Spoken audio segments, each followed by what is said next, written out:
Vysoké skalné bralá vršatca hrdo sa týčia nad zvlnenými kopčekmi bielých Karpát a dedinami stredného považia, ako by strážili tento malebný kraj.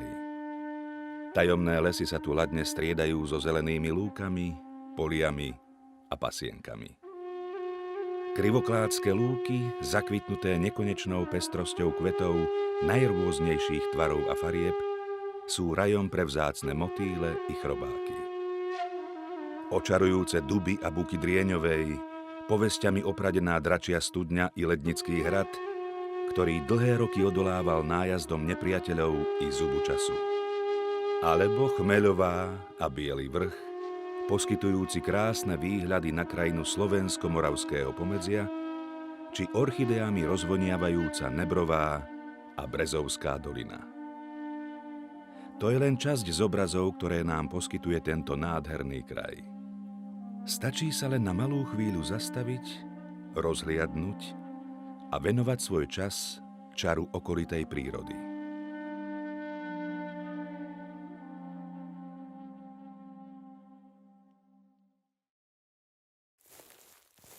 Takto znejú úvodné slová strážcu prírody, biológa a fotografa Jakuba Cíbika, ktorý dlhé roky pôsobí práve v oblasti Bielých Karpát. Tento dokumentárny film začal tvoriť svojpomocne v roku 2012, aby verejnosti priblížil pozabudnutý, no veľmi zaujímavý kút Slovenska, ktorého neoddeliteľnou súčasťou je oddávna človek. Vďaka stáročiam extenzívneho hospodárenia bola totiž donedávna tunajšia krajina tvorená pestrou mozaikou políčok, lesov, sadov a kvetnatých lúk. S príchodom modernej doby sa však ľudský prístup radikálne mení.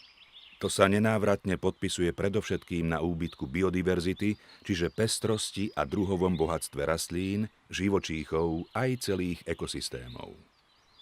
Hlavným zámerom týchto snímok je teda poukázať na potrebu obnovenia tradičných foriem hospodárenia, akými sú napríklad extenzívna pastva či mozaikové kosenie. Dúfame, že tento film vo vás zanechá stopu a vzbudí záujem o ochranu krás prírody a nestane sa len akýmsi návodom, kde si vykopať chránené rastliny či nachytať vzácne motýle do zbierky. V nasledujúcich minútach sa vydáme na púť po Bielých Karpatoch, nádhernom kraji rozprestierajúcom sa na hraniciach Slovenska a Moravy, po kráľovstve stráženom Vršatcom.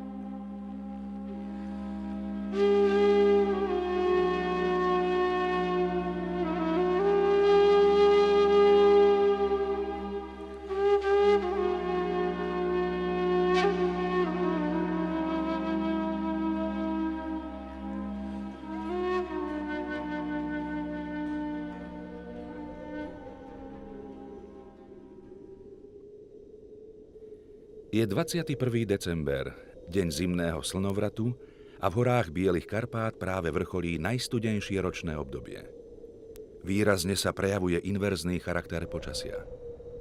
Zatiaľ, čo v dolinách prevláda chladné hmlisté počasie, vo vyšších polohách môžeme pozorovať nádherné scenérie ranným slnkom ožierených brál. Veľká časť prírodného bohatstva je teraz ukrytá pod snehovou prikrývkou. Na lúkach, ktoré budú už o pár mesiacov plné kvetov, vyhľadáva srnčia zver zvyšky suchej vegetácie.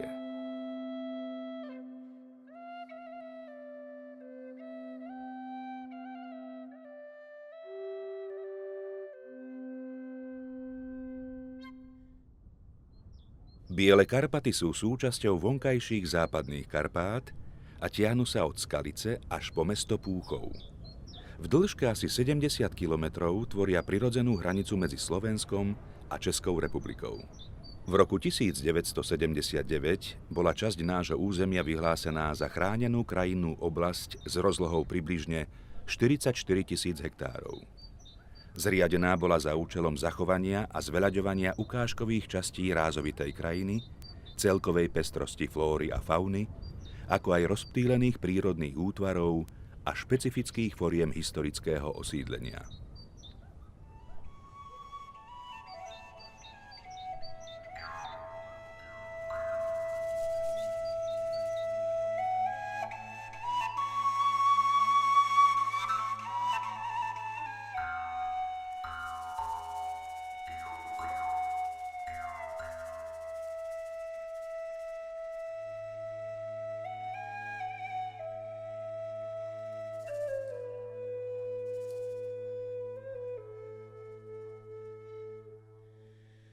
Človek začal na územie Bielých Karpát prenikať už v najstarších obdobiach ľudských dejín v praveku. Intenzívnejšie tento priestor osídľoval v priebehu mladšej doby kamennej a postupom času územie obývalo a v rozličnom rozsahu aj premieňalo množstvo národov a kmeňov. V 15. storočí počas valašskej kolonizácie dochádzalo k osídľovaniu horských oblastí. Valasi sa živili prevažne chovom oviec, preto práve v tomto období nastal najväčší rozmach lúk a pasienkov. Pre Biele Karpaty bolo donedávna typické kopaničiarske osídlenie, dnes je však väčšina obyvateľov sústredená do väčších obcí a miest. Kvôli častým požiarom sa drevenice zachovali iba v najsevernejšej časti územia, hraničiacej s Javorníkmi. Tehlové domy ale tunajšiemu vidieku neubrali na kráse, práve naopak, stali sa jedným z jeho typických znakov. Ukážky tradičných obydlí môžeme obdivovať už len roztrúsene napríklad v obciach Lednica, Krivoklád, Červený kameň či Horná Breznica.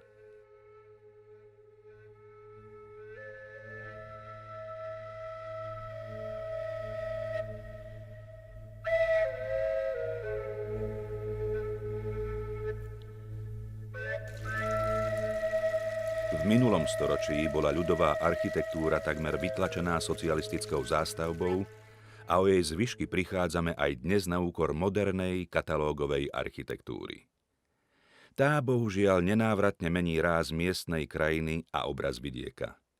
Čo je však nepriaznivejšie, mení sa aj myslenie a spôsob života jeho obyvateľov, ktorí strácajú záujem o akékoľvek obhospodarovanie. Tento fakt sa výrazne podpisuje na úbytku biodiverzity nielen v obciach, ale aj v ich širokom okolí.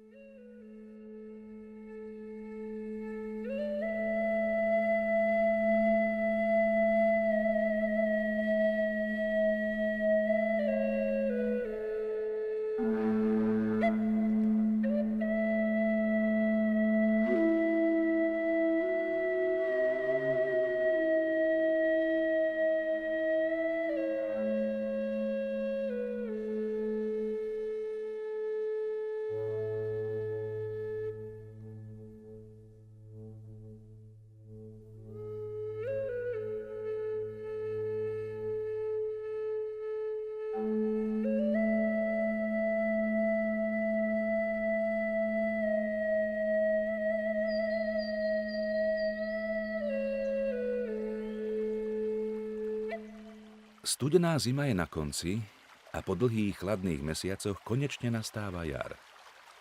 Voda z topiaceho sa snehu postupne napĺňa korytá potokov, ktorých hladina je v tomto období vyššia než zvyčajne. Lesy sú popredkávané sieťou malých horských bystrín, ktoré na jar zásobujú vodou väčšie toky a do leta postupne vysychajú.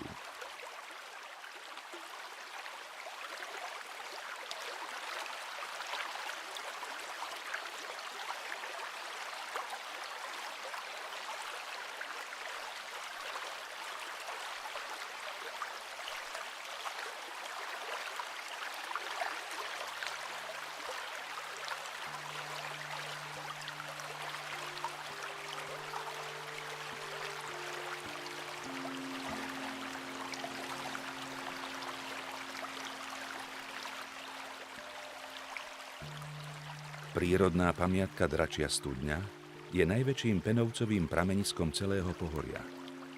Nachádza sa na konci Bolešovskej doliny a platí tu najvyšší 5. stupeň ochrany.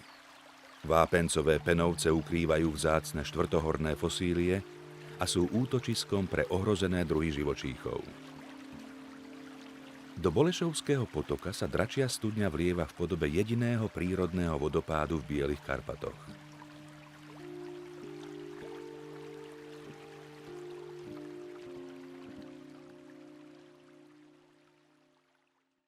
Na vodné biotopy dnes okrem znečistenia negatívne vplýva najmä necitlivá výstavba protipovodňových úprav, akými sú vysoké kaskády, priehrady a vybetónované korytá v intravilánoch. Tie narušujú kontakt s podpovrchovou časťou toku, dôležitou pre rozmnožovanie a vývoj vodných organizmov. Zabraňujú taktiež migrácii rýb a spolu s výrubom brehových porastov podporujú rýchle odvádzanie vody z krajiny. Vhodným riešením sú vodozádržné opatrenia, revitalizácia tokov a prechod na citlivejšie formy hospodárenia v okolitej krajine. Aj umelé vodné ekosystémy však môžu mať priaznivý dopad na biodiverzitu. Napríklad zemníky vznikajúce pri ťažbe štrkopiesku sa každoročne stávajú dôležitým miestom pre rozmnožovanie obojživelníkov, vtákov či vodných bezstavovcov. Sú to dôležité náhradné stanovištia nahrádzajúce kedysi početné prirodzené mokrade. Spomedzi obojživelníkov sú najbežnejšími zástupcami ropucha obyčajná a skokan hnedý.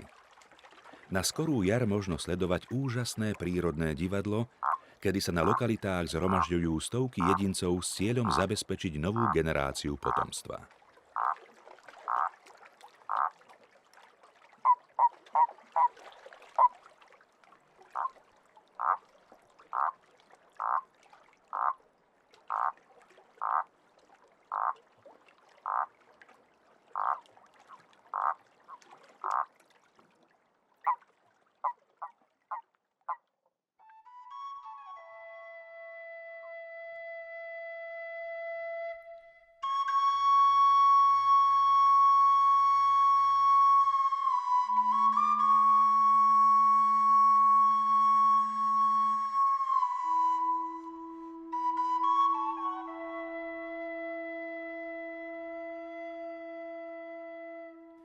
Snáď najtypickejšiu a najvýznamnejšiu zložku bielokarpatskej krajiny tvoria kvetnaté lúky a pasienky.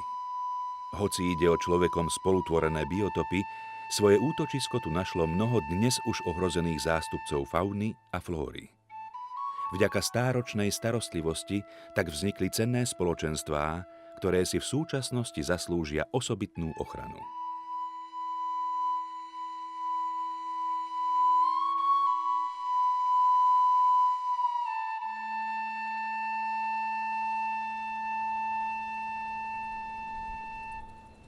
Rozsiahle zmeny v spôsoboch ich obhospodarovania nastali v druhej polovici minulého storočia. Súviseli s kolektivizáciou a intenzifikáciou poľnohospodárstva. Mnohé dovtedy bohaté kvetnaté lúky boli buď rozorané a premenené na monokultúrne polia, alebo v snahe zvýšiť produkciu zničené prisievaním chudobných zmesí tráv, nadmerným hnojením, odvodňovaním, mechanizáciou a intenzívnou pastvou. Zvyšky pôvodných lúk sa zachovali hlavne na odľahlých miestach, kde je prístup pre ťažkú techniku nemožný. Tie ale začali spontánne zarastať a mnohé z nich sa premenili na les. Je na mieste priznať, že čiastočne za to mohol aj konzervačný prístup vtedajšej ochrany prírody. Po zmene režimu síce nastalo odľahčenie meliorácií, no sukcesia sa kvôli výraznému útlmu hospodárenia rozšírila aj na ďalšie plochy. Ani v dnešnej dobe ale poľnohospodári v dostatočnej miere nevyužívajú šetrné spôsoby hospodárenia, často z dôvodu zle nastavených dotácií. Rozsiahle mechanicky kosené lúky s balíkmi sena síce vytvárajú príjemný obraz krajiny, no z hľadiska biodiverzity nemožno takýto prístup označiť za prospešný. Ešte horší dopad má mulčovanie spočívajúce v rozdrvení biomasy a jej ponechaní na lokalite. Pri tejto agrotechnickej metóde zahynie veľké množstvo organizmov a dostáva sa kvôli nemu do pôdy nadmerné množstvo živín z rozkladajúcej sa vegetácie. Citlivé druhy rastlín sú preto vytláčané expanzívnymi trávami, najmä smlzom krovistým. Za zamyslenie stojí aj fakt, že poľnohospodári čerpajú financie na tento nešetrný spôsob starostlivosti napriek tomu, že na zmulčovanej lúke nevyprodukujú jediný kilogram sena či liter mlieka.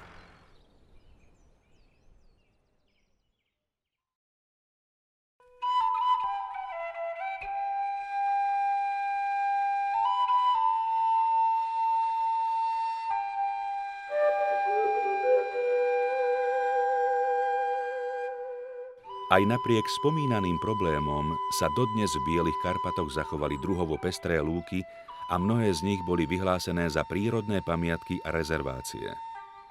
Pre zachovanie ich bohatstva je potrebná aktívna starostlivosť. Kvôli nezáujmu vlastníkov sa o chránené územia stará prevažne správa Chránenej krajinnej oblasti Biele Karpaty v spolupráci s dobrovoľníkmi a združeniami Koza a Pre prírodu. Do budúcnosti je ale žiaduce prilákať drobných farmárov ochotných spolupracovať a šetrne sa starať nielen o rezervácie, ale aj ďalšie cenné lokality vo voľnej krajine.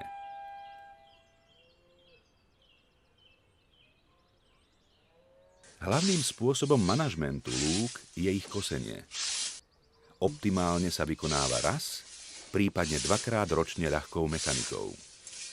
Aby sa zabezpečilo roztrúsenie semien rastlín, pokosené seno je vhodné nechať preschnúť priamo na lúke a následne ho z miesta odstrániť. Pre zachovanie vysokej biodiverzity sa najvhodnejšie javí mozaikové kosenie, čo znamená, že sa na lúke zámerne ponechajú nepokosené plochy, ktoré sú dôležité pre vývoj hmyzu a rast neskôr kvitnúcich rastlín.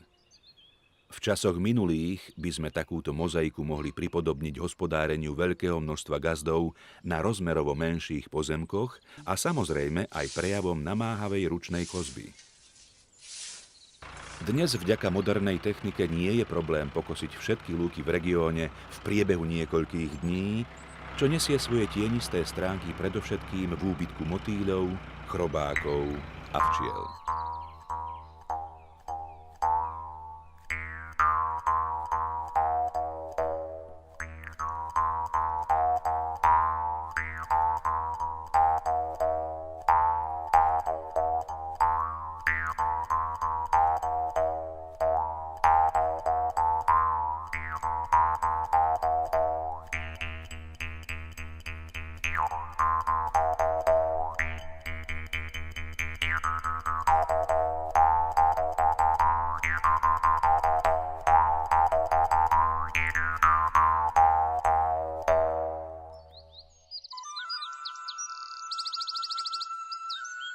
Osobitný význam starostlivosti o trávne porasty zastupuje pastva hospodárskych zvierat. Tá je často najideálnejším spôsobom manažmentu a jej efekt na väčšine bývalých pasienkov nedokáže nahradiť ani pravidelné kosenie. V Bielých Karpatoch sa tradične pasú kravy, ovce, kozy a kone. Z hľadiska ochrany prírody je jej intenzitu potrebné nastaviť tak, aby nebola príliš intenzívna a nedochádzalo k devastácii biotopu, no zároveň musí byť dostatočne efektívna. Extenzívne spásanie prináša ekosystému hneď niekoľko výhod. Dá sa ním zabrániť prenikaniu náletových drevín a na lokalite zostávajúce nedopasky majú podobný význam ako nepokosené plôžky pri mozaikovitom kosení. Trus zvierat je v malom množstve prospešným prírodným hnojivom a potravou pre mnohé bezstavovce. Bodový tlak kopít zas spôsobuje jemné narušenie pôdy, čím sa vytvára priestor pre uchytenie semien rastlín. Nakoľko každý spomínaný druh spása porast odlišným spôsobom, ako vhodné riešenie sa javí využívanie zmiešaných stád a vyššie zastúpenie kôz v prípade dlhodobo zanedbaných lokalít.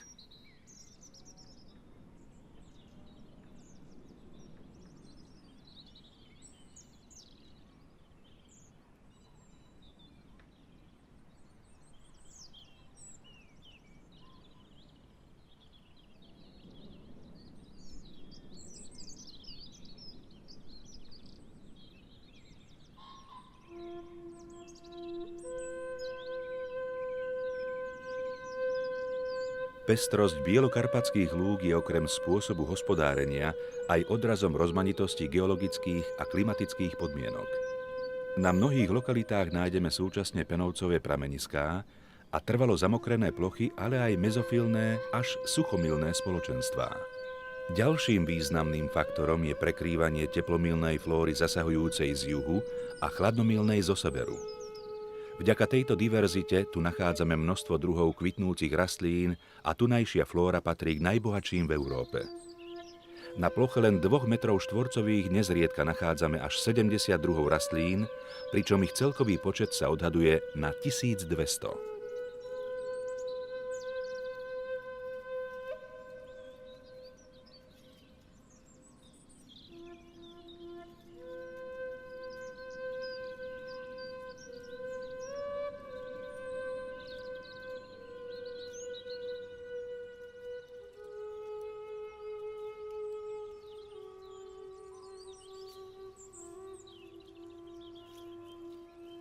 Medzi najcennejších zástupcov flóry bielých Karpát patria druhy z čelade vstavačovité. Orchidei sú veľmi citlivé na zmeny a znečistenie prostredia, preto sú dnes čoraz riedkavejšou súčasťou našej prírody. Ako prvé na lúkach rozkvitajú vstavačovce bazové, a to hneď v 2 farebných variáciách, červenej a žltej. Z rovnakého rodu sa zatiaľ pomerne často stretávame so vstavačovcom májovým, ktorému vyhovuje podmáčané prostredie. Vzácnejší je vstavačovec fuchsov sóov. Zo samotného rodu vstavačov je dnes najrozšírenejší vstavač vojenský, ktorého okvetné lístky nápadne pripomínajú vojenskú prilbu.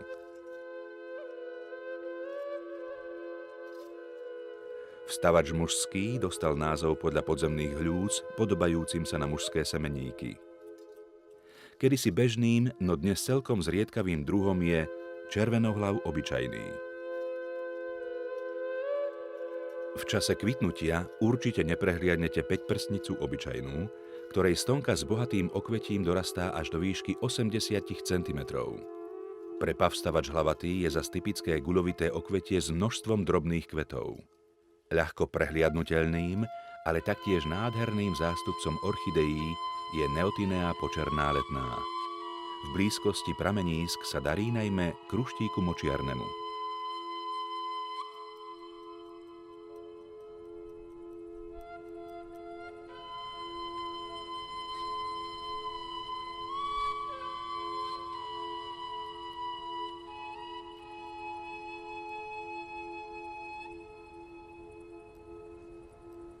Medzi najväčšie klenoty patrí jediný zástupca spomedzi hmyzovníkov na tomto území. Ide o hmyzovník holubyho, ktorého pomerne veľké kvety sa ponášajú na samičky samotárskych včiel. Takýmto spôsobom sa rastlina snaží prilákať samčeky, ktoré pri pokusoch o párenie zabezpečia opelenie rastliny.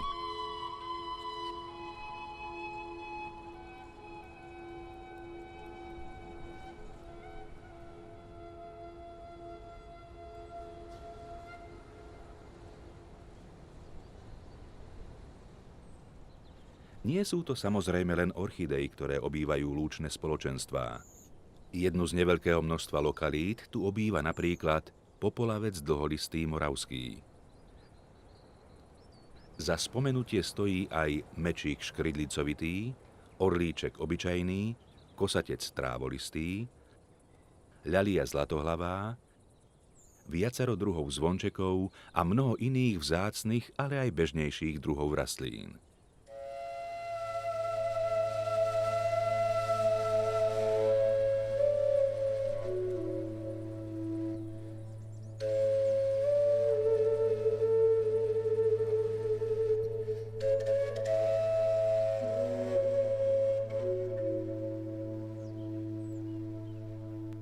Na flóru lúg je naviazané aj obrovské množstvo hmyzu a ďalších bezstavovcov.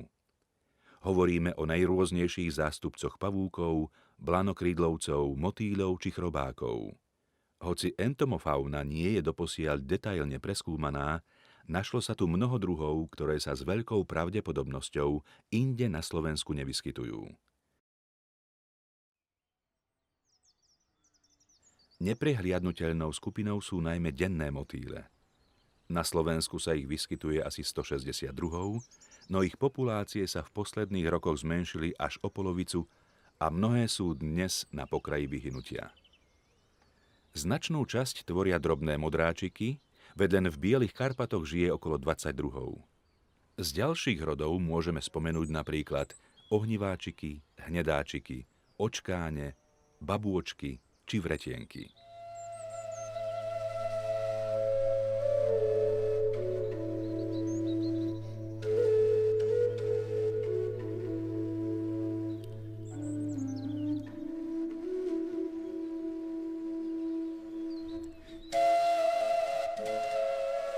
Dôležitú zložku fauny bezstavovcov tvoria koníky a kobylky.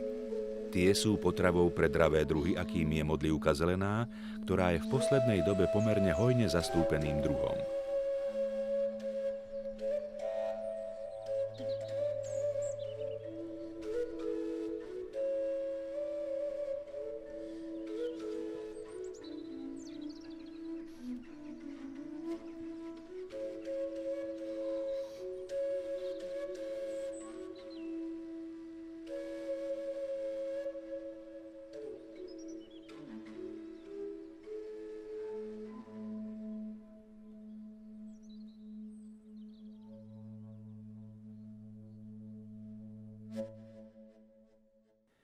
Ľudia pre potreby pestovania kultúrnych plodín od dávna zakladali polia.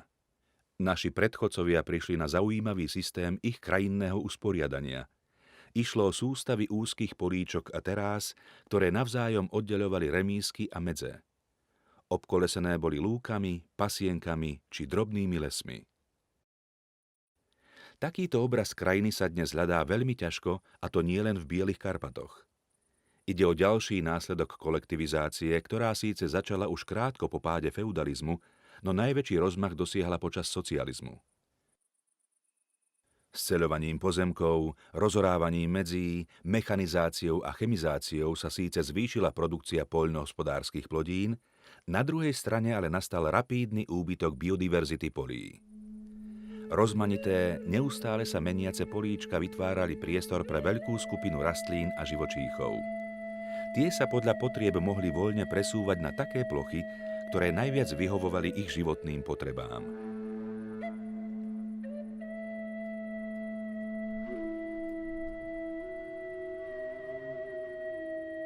Monokultúrne lány obýva len malé percento pôvodných druhov. Na svahoch navyše zvyšujú riziko erózie pôdy a náhlych povodní.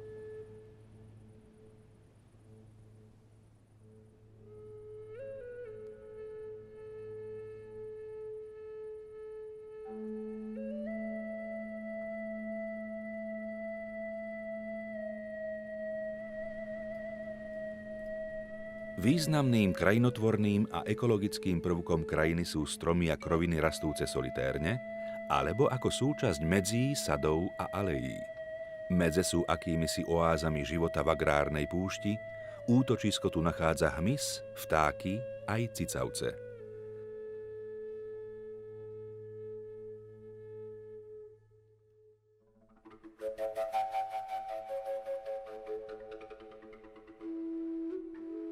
Solitérne stromy na lúkach poskytujú tieň pre hospodárske zvieratá a v neposlednom rade i pre človeka. Mnohé z nich majú navyše aj nezanedbateľný kultúrny, duchovný a estetický význam, preto je dôležité šíriť ich späť do krajiny. V poslednej dobe sa ale miesto toho stretávame s ich zbytočným výrubom a neraz skončia ako dotovaná drevoštiepka v kotloch spaľovní.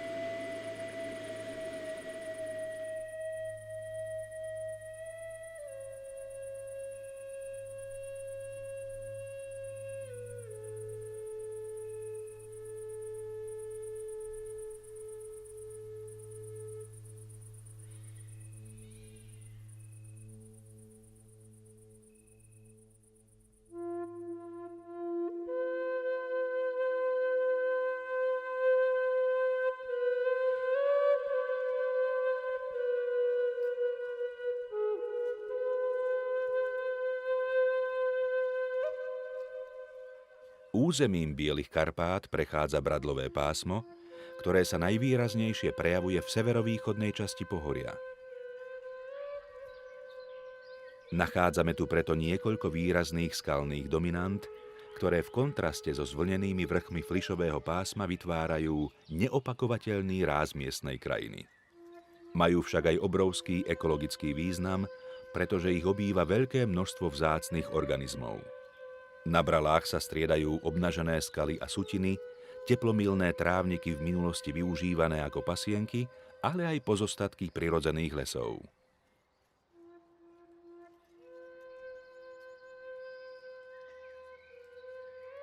Jednou z ukážok bradlového pásma je Krivoklátska tiesňava, nachádzajúca sa na konci obce Krivoklát.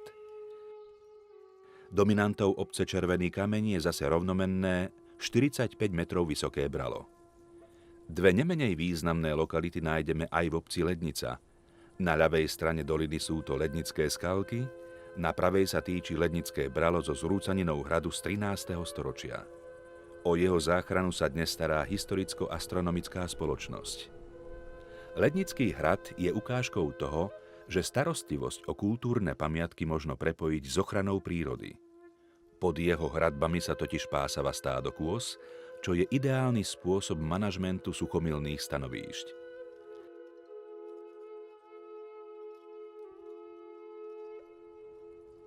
Najrozsiahlejším a najvýznamnejším bradlovým útvarom sú Vršatské bralá, ktoré sa vypínajú nad obcov Vršatské podhradie.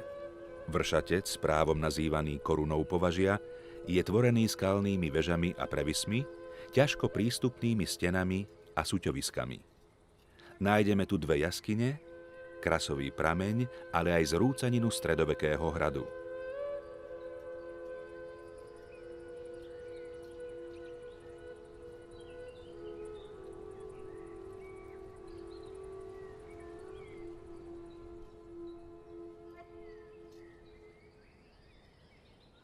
Ani tieto príťažlivé územia sa nevyhli problémom, ktoré bezprostredne ohrozujú ich prírodné bohatstvo. Dnes ide najmä o šírenie náletových drevín v dôsledku zániku hospodárenia. Minulé storočie sa zas negatívne podpísalo výsadbou nepôvodných drevín v možno dobre mienenej, no mylnej snahe oživiť holé skaly, predísť erózii a padaniu skál. Na rozsiahlych plochách boli necitlivo vysadené nepôvodné porasty borovice čiernej, smreka obyčajného či smrekovca opadavého. Preto sa ochranári snažia tieto porasty postupne odstrániť a opäť tak zabezpečiť plochy prekvitajúce životom.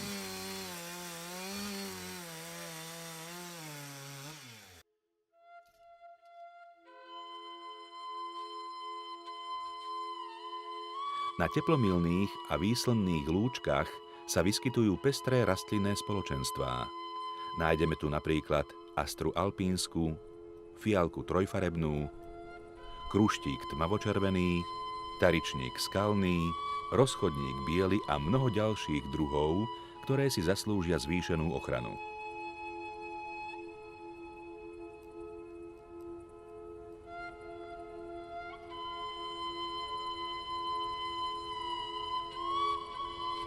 Jedinú lokalitu výskytu v rámci Slovenska tu má kriticky ohrozený všivec chochlatý, najbližšie rastúci až v horských oblastiach Rumunska.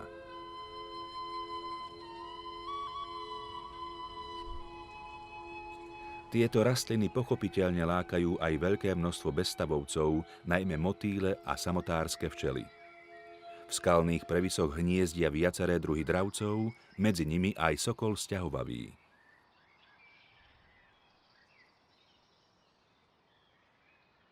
Ako sme už spomínali, teplomilné trávnaté plochy vznikali najmä kvôli pastve hospodárskych zvierat, najčastejšie kôz. Bez ich návratu je veľmi ťažké udržať druhovú rozmanitosť brál, nakoľko rýchlo zarastajú krovinami vytláčajúcimi ostatné druhy. Historicky sa ale na formovaní krajiny spolu s klimatickými zmenami a pastvou podieľal aj oheň. Požiare vznikali náhodne pri búrkach alebo zámernou činnosťou človeka. V súčasnosti ostáva tento spôsob hospodárenia stále tabu, no pri odbornom nasmerovaní môže byť viac prospešný ako škodlivý.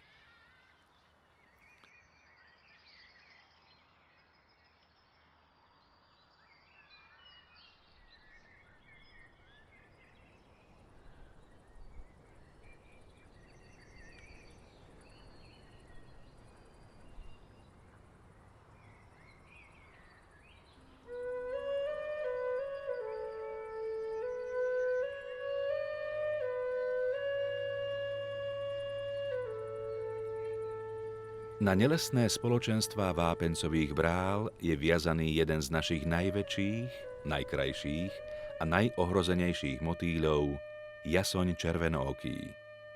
Je to reliktný druh, pozostatok glaciálnych a postglaciálnych stepí. Jeho húsenice sa vyvíjajú na rozchodníkoch a skalniciach rastúcich na skalách a suťoviskách. Na lokalitách sa po vykúklení spočiatku objavujú iba samce, až po pár dňoch možno pozorovať aj prvé samice. Akt párenia trvá niekoľko hodín, výnimočne aj celý deň. Pre svoju krásu a zraniteľnosť sa stal jason červenooký symbolom ochrany prírody. Motýl je veľmi náročný na zdroje a citlivý na nepriaznivé zmeny prostredia. Je teda vysoko pravdepodobné, že pokiaľ sa podarí zachrániť tento druh, budú profitovať aj stovky iných organizmov, ktoré s ním zdieľajú spoločný priestor. Z tohto dôvodu sa v súčasnosti vynakladá obrovská snaha na jeho záchranu. Vďaka dobrovoľníkom na čele s Mariánom Filipkom prebiehajú potrebné manažmentové opatrenia vo forme odstraňovania náletových a nepôvodných drevín a kosenia trávnych porastov v blízkosti brál.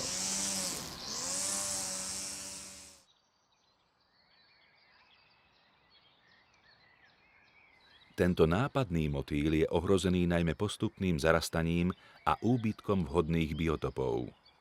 Veľkú úlohu v ochudobňovaní populácií však stále zohráva nelegálny odchyt zberateľmi. Jasone sú najzraniteľnejšie v skorých ranných hodinách a pred západom slnka, kedy je ich letová aktivita veľmi nízka. Zberatelia sú neraz schopní zničiť celé populácie kvôli nezmyselnej honbe za rôznymi variantami a poddruhmi. Ako ďalšie ohrozujúce faktory mimo klimatických zmien môžeme označiť zošľapovanie a trhanie nektáronosných rastlín nedisciplinovanými návštevníkmi. V rámci starostlivosti sú imága značkované nielen pre potreby výskumu, ale aj ako ochrana pred zberateľmi. Prebieha tiež pravidelné stráženie lokalít. To, či vynaložená snaha nevíde na zmar, však ukáže len čas. Významne by mohli k záchrane jasoňa červenookého prispieť aj miestni obyvatelia nahlásením pohybu podozrivých osôb, čistením lokalít alebo obnovením pastvy kôz.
Približne 65% územia Bielých Karpát pokrývajú lesy.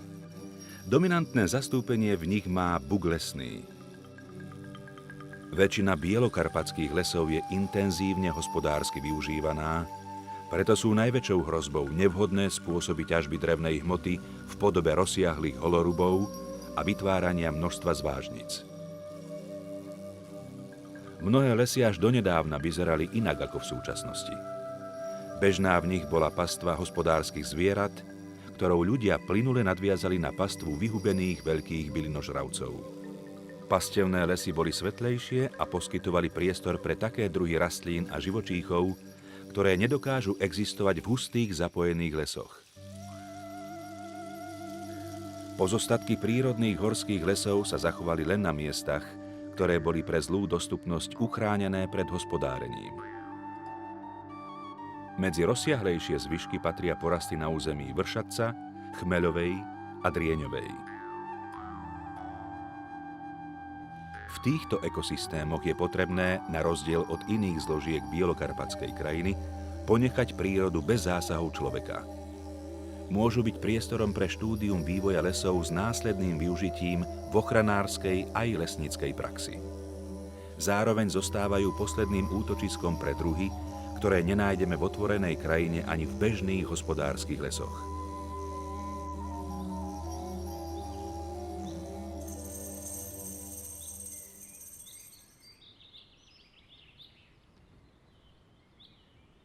Cenným krajinným prvkom a zabudnutým kultúrno-prírodným dedičstvom sú extenzívne ovocné sady.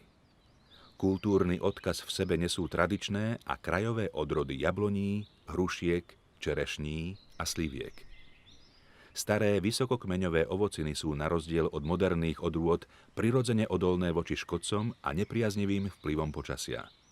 Nepotrebujú prakticky žiadnu chemickú ochranu, preto sú vhodnou alternatívou za striekané ovocie z intenzívnych sadov. Vyžadujú však pravidelnú starostlivosť v podobe orezávania konárov, prebierky plodov a údržby trávneho porastu.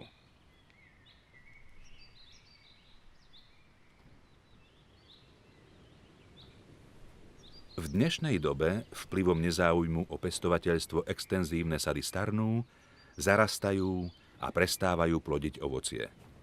Preto sa rozbiehajú projekty zamerané na zmapovanie najvzácnejších stromov s cieľom zachovať ich pre budúce generácie. Z ekologického hľadiska sú ovocné sady pozoruhodným prostredím spestrujúcim biodiverzitu krajiny. Sú útočiskom pre mnohé druhy živočíchov od bezstavovcov až po spevavce a drobné cicavce.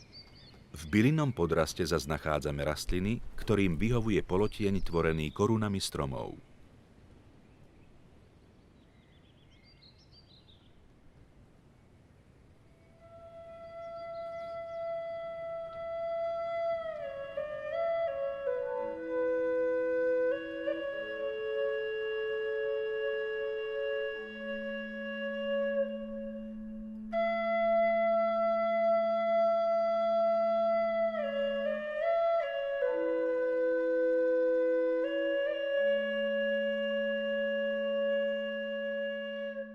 Príchod jesene, sprevádzaný rannými inverziami a širokou farebnou škálou lesa, ešte viac umocňuje dojem z rozmanitosti bielokarpatskej krajiny.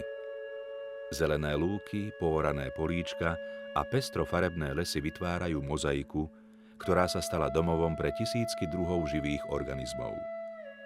Zároveň ale prichádza aj čas uvedomiť si, aká obrovská je zraniteľnosť krajiny a ako rýchlo môžeme v dnešnej dobe stratiť zvyšky toho cenného, čo nám zanechali naši predkovia. Ako bolo totiž v celom filme mnohokrát zdôraznené, za veľkú časť prírodného bohatstva vďačíme práve ich spôsobu hospodárenia.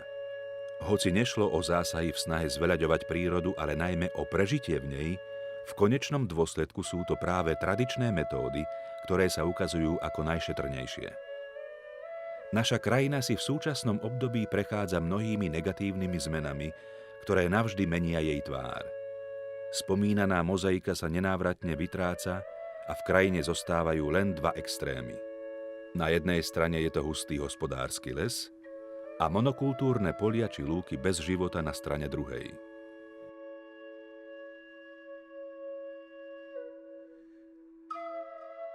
Svojím vývojom si prešla aj ochrana prírody a od konzervačného prístupu vďaka aktuálnym poznatkom prechádza k aktívnej starostlivosti o chránené územia. Ak však chceme zachovať a zveľaďovať naše kultúrno-prírodné bohatstvo, mali by sme svoje myslenie zmeniť my všetci. Jedine my totiž máme v rukách možnosť vrátiť vidieku tradičnú tvár a okolitej prírode život. Priniesť späť ovocie do sadov, kosu na lúky a kravy, kozy či ovce na zarastajúce pasienky. Jedine takýmto spôsobom zachováme nielen jedinečný ráz bielokarpatskej krajiny, ale aj dôležitú myšlienku pre nasledujúce generácie. Myšlienku, že človek môže žiť s prírodou v súlade.